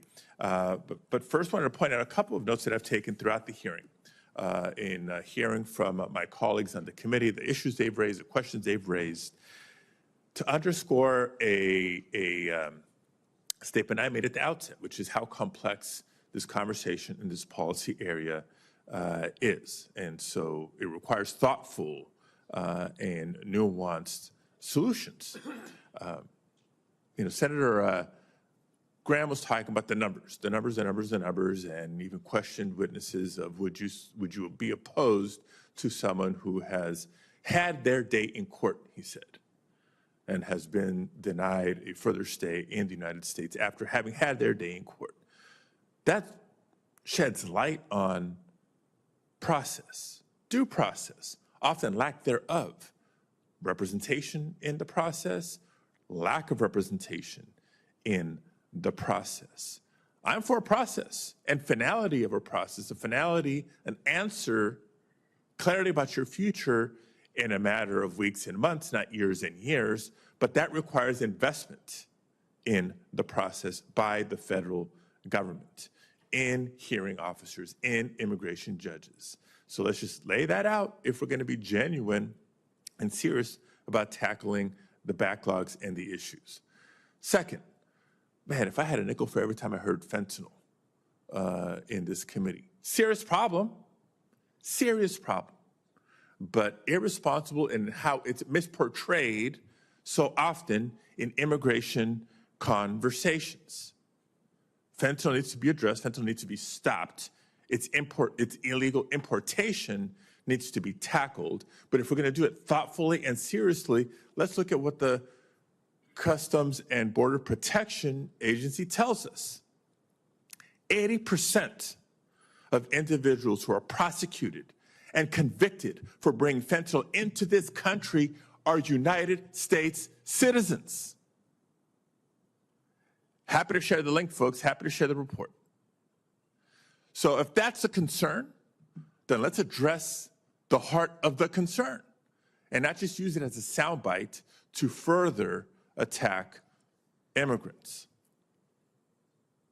Oh, by the way, did you know that the numbers at the southern border are way down? People talking about this crisis at the border. We always need to do more to ensure a safe, orderly, and humane border. But some of these numbers that are being tossed around are not what's happening today because of President Biden's policies this last year. So let's be intellectually honest with ourselves and the public. Now, that being said, Mr. Melnick, you're pretty popular today. I have a question for you as well. As you know, and you've referenced, the largest mass deportation effort in U.S. history was President Eisenhower's Operation Wetback. I referenced it in my opening statements. During that operation, more than 500,000 Mexicans and many United States citizens were deported. And as far as anybody can tell, Operation Wetback did not achieve its intended effects of increasing employment rates or wages for U.S. workers. Former President Trump has said that he planned to model his deportations on Operation Wetback. Now, you testified today about the expected negative economic impacts of mass deportation, including the rising costs of food. Some estimates say food prices are going to go up 19% based on this alone. In what world does food become cheaper with mass deportations? Mass deportations would not cause food prices to become cheaper. The exact opposite would occur. In fact, a single worksite raid in 2018 under the Trump administration at a beef plant in Tennessee led to ground beef prices rising by 25 cents for the year that the plant was out of operation following the raid. And just to follow up to that question, I'm cognizant of my time, Mr. Chairman. I've referenced so many industries that have significant percentages of undocumented workforce in them.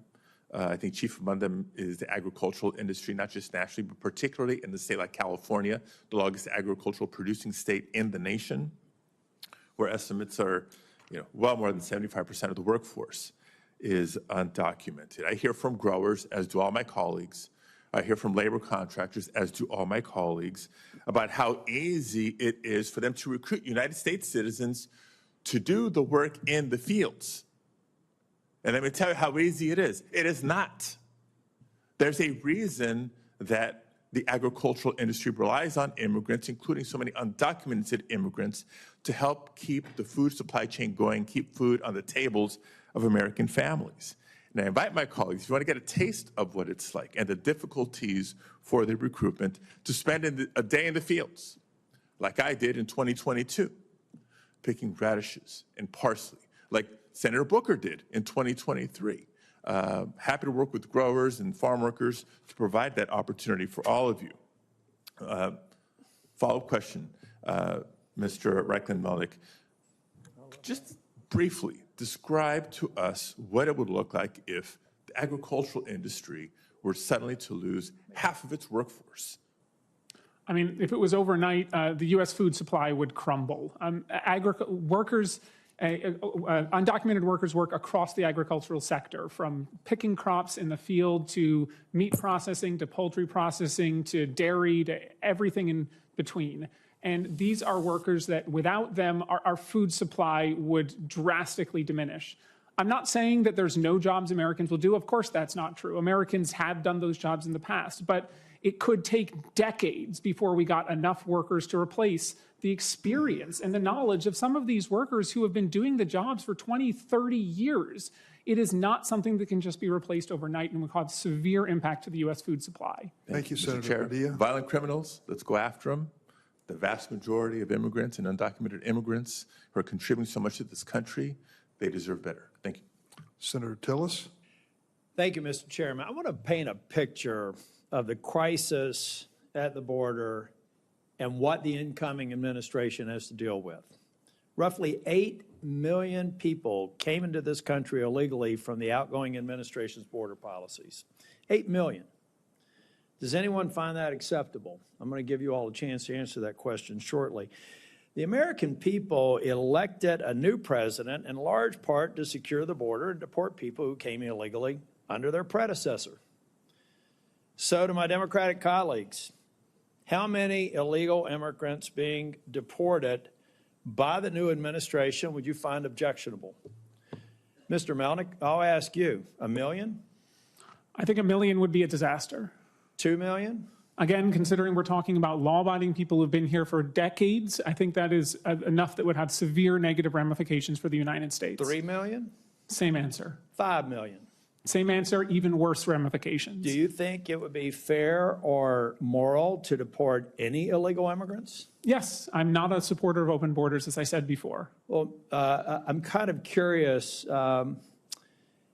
what your position was back during the Obama administration when that's exactly what he did. I'm not reading what Trump intends to do. I'm reading exactly what President Barack Obama did when he came into office and deported nearly 5 million people, or in excess of 3 million people. So at that time, were you involved politically or in this space at the time that Obama was here? How old were you back then? I was a graduate of law school and was working at the time. Were you opining on deportations at that time? I was not. Do you believe that President Obama made a grave, horrible, inhumane mistake by deporting those folks? Well, it wasn't 5 million people. That came in under the Bush administration? It wasn't 5 million people. When we're looking at it was over 3 internal ICE million. deportations. So let's not split hairs. Actual numbers are closer to 1.5 internal ICE deportations. And there you as said well, that it was depends on the immoral. portfolio. So you said President Obama was immoral and inappropriate to deport those million people. Is that what I heard you say? There were many people that were it's a deported yes, no under his question. administration You that should can't not have been. Yes. Look,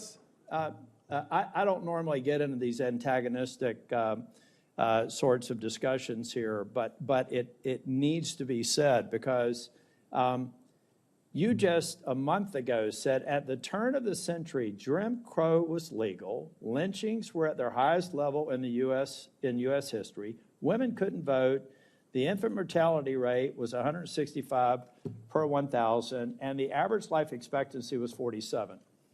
And we also had quasi-open borders. That part wasn't bad. So let me tell you what I tell everyone who comes in this room and has the polarizing testimony, sir, that you have had. You're a part of the problem.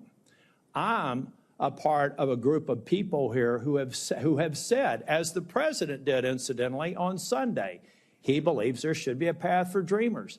We're demonizing President Trump for something he may or may not do, but he has said to his Republican base he believes that there should be certainty for dreamers. He's also said that we have to have a secure border. And as long as the border is not secure, people like me who try to treat people who are in the state that they are here with respect and understanding some of the issues that Mr. Padilla brought up, you cause people to go into their corners and get nothing done.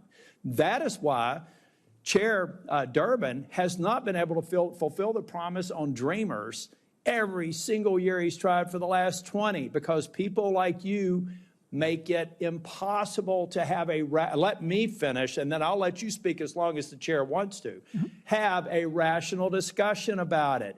Because if we don't secure the border, I can't get a path to citizenship for the DACA population. If we don't secure the border, I can't get Democrats and Republicans to come together and give certainty to the dreamer population. Are there any dreamers in the room?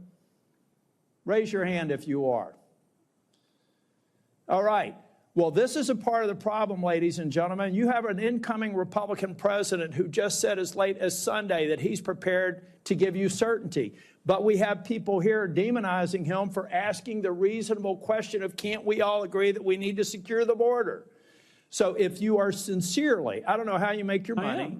I don't care what your political motives are. But number one, I would really appreciate it to say, if you would go out on social media and say that the President Obama did a horrible disservice to those people he deported, and he's as wrong-minded as every other Republican who said we've got to secure the border, deport people. Because you can't have one being okay and the other one not being okay. And if you don't come to the table and recognize in a world where, 100 years ago, it was probably safe to have a quasi-open border because the world order was changing and we emerged as a world leader. But today, we have terrorists that can fly from the Middle East, land in Mexico, and come across the border in less than 24 hours. We're not living in Ellis Island anymore. We've got a problem that can't be solved, and people like you are creating more obstacles to people like me who are willing to take hits from my own party to satisfy what people like Donald Trump want to get done. Thank you. May I respond? No. Thank you, Senator. It's my time, so I'm going to speak. First of all, I want to thank all of the witnesses. I think we're actually going to start making progress on securing the border and on a sensible and humane policy. I want to thank folks from the immigrant community and dreamers who I know are here and acknowledge my respect for the contributions you've made to our country, and I don't want to lose the benefit of that. As I've listened to my colleagues, I think it's not that complex. Number one, I think there is agreement we have to have a secure border. You can't have a country that doesn't have a control over its border. Second, I think there's broad consensus that criminals who are here should be deported. Ms. Morin, I just want to acknowledge, as we all have, the incredible life you've had, the loss of your daughter and your own experience. People who do that, they shouldn't have gotten in and they shouldn't be here. And if they are here, they should be in jail. Third, we have the question of people whose status has been determined, but it took so long for that status to be determined, in many cases years and years, that they become an integral part of their community and they put roots down here and they haven't committed a crime. This is where we don't have consensus. There's a view among some, and I think the President-elect Trump has this view, that if you are here illegally, no matter how long it took for that adjudication to occur and no matter what your roots are, then you should go back. Senator Graham was indicating a view that if you've been adjudicated, fair is fair and you should go back. There's another point of view, and that is that if you have been here and we had a system that didn't adjudicate in any kind of timely way, and you have been working, I'll put it in very specific terms, on a farm in Vermont for 7 or for 8 or for 9 years, and you become a contributing member to the community and the economy. There's another approach one could take where you might pay a fine, you might have to make amends for the fact that you came here illegally, but there'd be an acknowledgement of the contributions you've made, the roots you've established, and what the harm to the community would be. And that certainly would be the case in Vermont, just speaking about agriculture. I just can't imagine, actually I can't imagine, I've talked to some farmers who, if they lost their labor, would lose their farm because cows don't milk themselves, and they are not able to get local labor to do that. So there is a real potential here for us to find common ground and get something done that is securing the border, that is deporting criminals, that is making judgments about allowing people the option of paying a fine, where there would be a deterrent as long as we have a secure border. You know, Ms.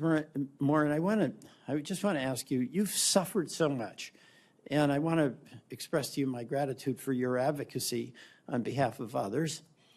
But if we had a secure border, you're advocating for that, if we have, and that keeps criminals out, right? Would it be in conflict with what you think would be a reasonable outcome for, like, dreamers, for instance, kids who came here with their parents, who've not committed any crime, who've become parts of the community? Would that be something that you would see as a reasonable outcome to find a way for them to have a legal status? A couple of things from listening to everyone speak. One, as an American citizen and not a politician, so I don't know all the ins and outs, but just what I'm hearing is the bottom line is profit. To an American citizen, they're hearing you're putting lives, you're putting profit above American lives. So that's the message you're communicating. For me personally, our country is made of immigrants. We have 250 years or more of immigrants that have come to this country and have built the country to what it is today. And we are descendants of those immigrants.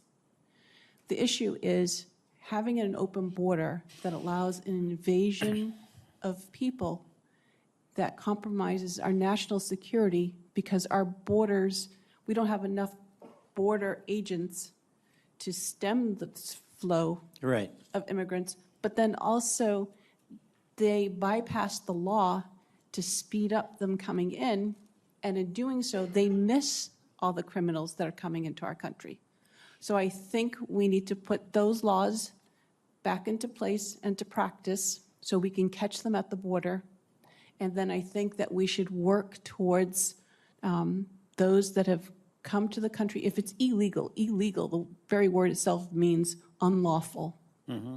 So are we saying it's okay to come to America in an unlawful way?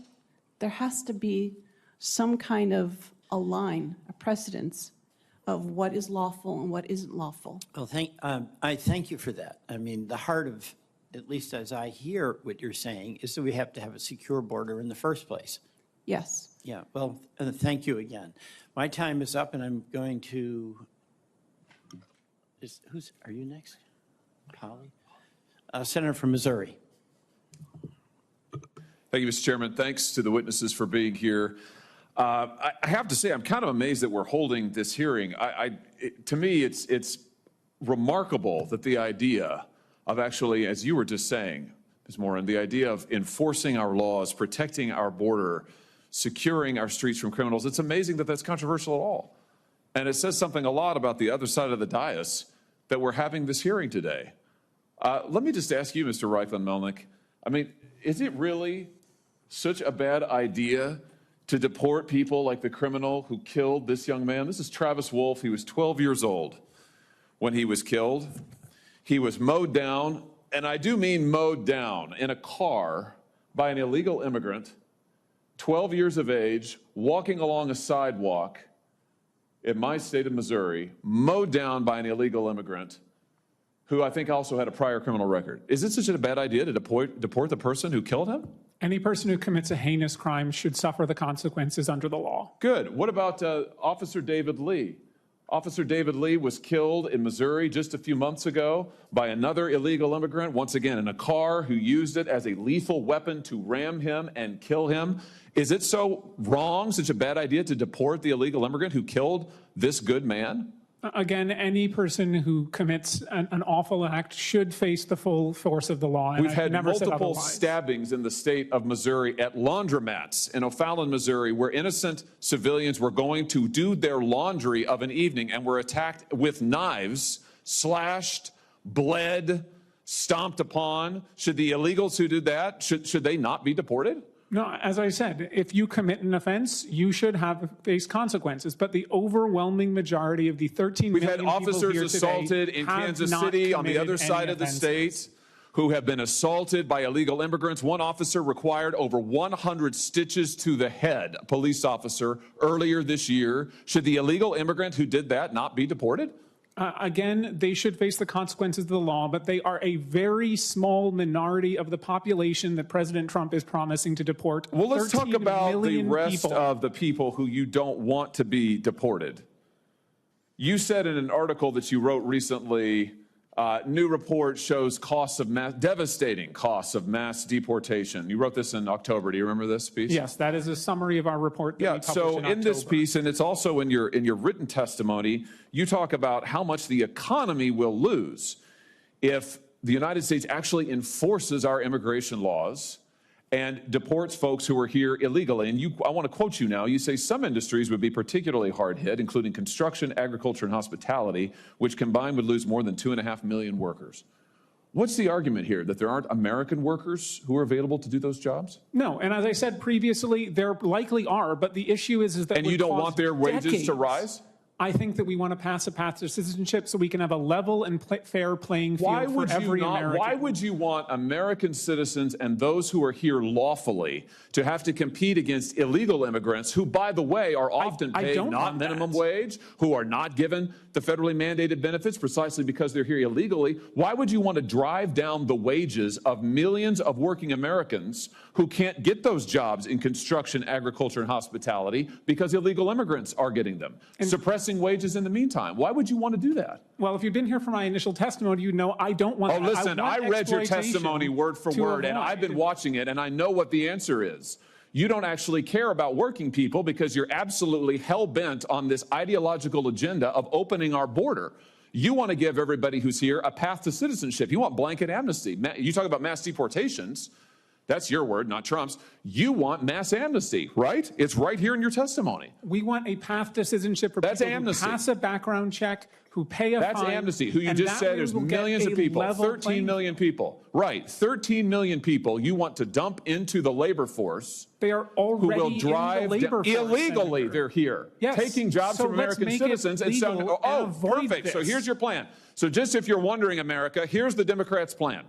Take the 13 million plus illegals who are here, taking jobs from Americans, taking wages down, taking health care benefits, and bring them here legally so that they can continue to drive down wages, flood the labor force, and suppress all Senator of the Hawley, above. they can't flood the labor force if they're already part of the labor force, which is They the are economic flooding the issue labor today. force now. That's what's happening now. Why do The you think majority wages have been here for flatlined? over 15 years. Many millions have been And here what has since the happened to Reagan working class administration. wages in that time, Mr. Reichlin Melnick? Working class Have they gone wages up? are currently going up. Yes, Oh, really? They've have gone up over the last year. 15 years? Over the They're last up? 15 years, I will have to consult the economists on that matter. Yeah, they're down, way down. What world do you live in? Listen, Senator Hawley, here's the deal. The American familiar people with the phrase, just voted. "Don't The American cut off your people nose to just spite your voted. face"? You know what? It's my time, not yours. So you're here to answer my questions, not to offer a soliloquy. And let me just end with this. The American people just got a good look at your economic program, and they voted against it. We've had an open border for the last 4 years. We have had de facto amnesty, as you yourself just said, for the last 15 plus years. It has been a disaster. People have died because of it. Wages are lower because of it. Our streets are in chaos because of it. And now you and the Democrat Party just say more of the same, let's double down. I would just say to you, I think that's insanity. I think it's total insanity, and the American people do too. Senator Hawley, we have a choice. We can either hurt the economy or help the economy. And if we want to deport 13 million It hurts the economy to give American workers jobs? Senator from Texas.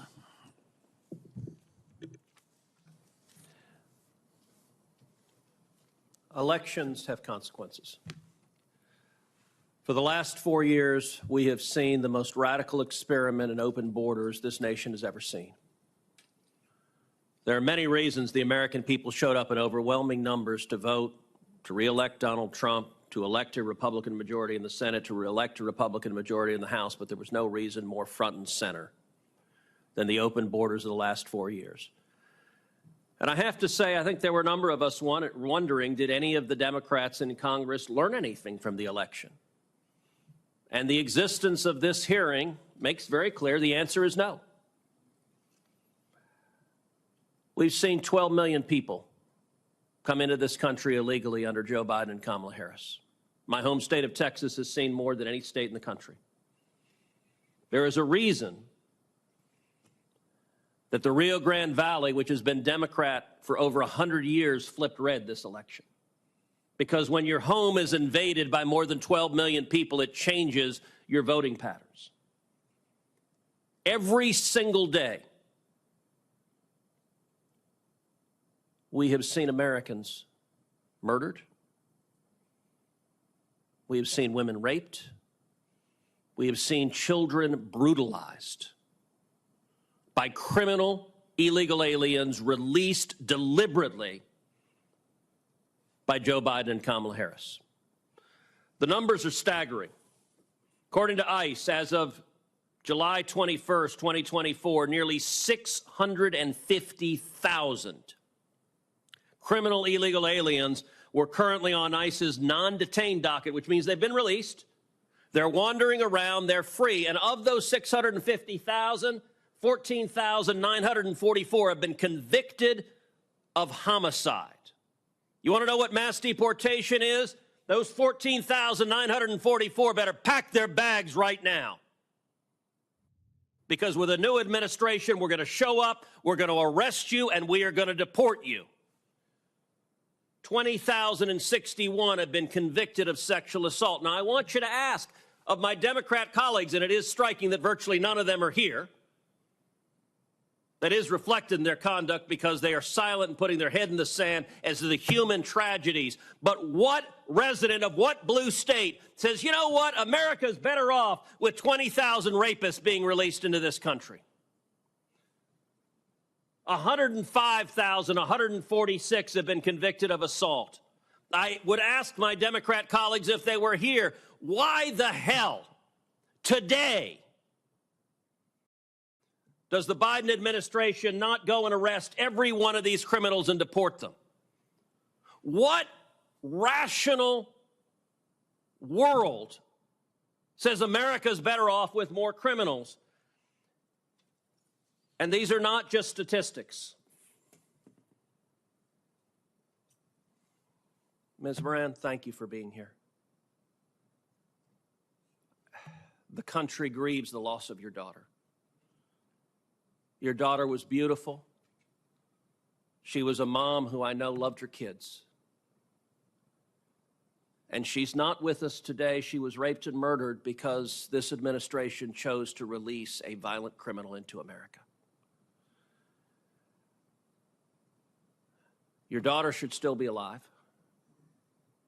And every one of these victims should still be alive.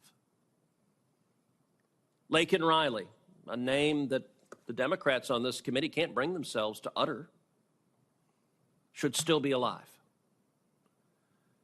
And in my hometown of Houston, Jocelyn Nungry, I've gotten to know Jocelyn's mother, Alexis, very well. Ms. Morin, like you, Alexis is incredibly brave. I cannot imagine the pain. I'm a father.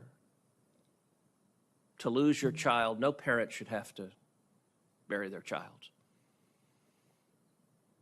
Children should bury their parents, not the other way around.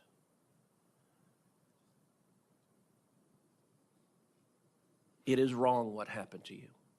But I want to say to you, thank you for having the courage to tell Rachel's story. I would understand if you just curled up in a ball and cried. But, and I'm sure you have wept a lot of tears. But thank you for having the courage to tell Rachel's story. And I want to say, if there is anything that is a mandate from this election, it is to end this insanity, stop these murders, stop these rapes, stop these assaults, protect our citizens.